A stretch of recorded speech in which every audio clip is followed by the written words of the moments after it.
So ayan mga kadrama-rama, alam ko pong inaabangan nyo po no, yung next na mangyayari dito sa Prinsesa ng City Jail dahil sobrang nakakatins na nga din po talaga yung pinapakita ni Director habang papalapit na nga din po talaga yung pagtatapos ng episode na to. At alam naman po natin mga kadrama na ngayon na hindi pa nga po talaga matuldukan nila Javier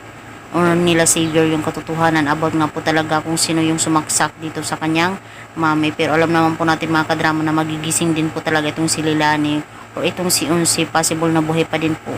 na kung saan sila po yung magiging witness nga po talaga, laban nga po talaga dito kay Divina para nga po talaga siya ay magbayad sa lahat ng kanyang mga kasalanan, di ba?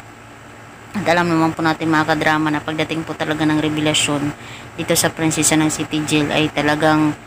makukulong nga po talaga ito si Divina balik doon sa City Jail. At alam naman po natin mga kadrama na magiging masaya din po talaga itong sila Javier, sila Princess at saka sila Charlene, kasama na rin talaga itong si Raymond, yung kanilang anak. Sobrang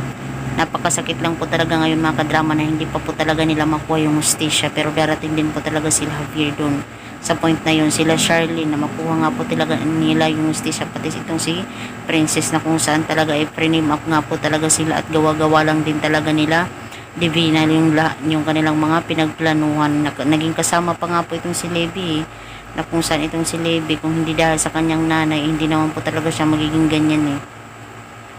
So mga kadrama, dahil nga po talaga dito yung sympathy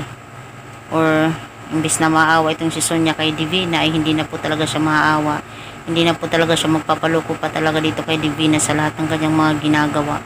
diba? Kasi alam naman po natin mga kadrama kung paano sila naging close. At gusto nga din talaga ni Sonia na itong si Divina daw yung makatuluyan ni Raymond, kaso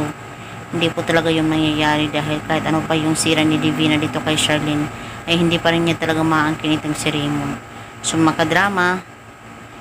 talagang abangan po talaga ni Divina yung gagawin talaga sa kanya ni Javier dahil malalaman na malalaman po talaga niya yung katotohanan pagdating ng panahon. So yun na po mga kadrama, abangan na lang po natin. Don't forget to please like, share, subscribe my channel para sa susunod na video is ma-update ko po kayo. Bye!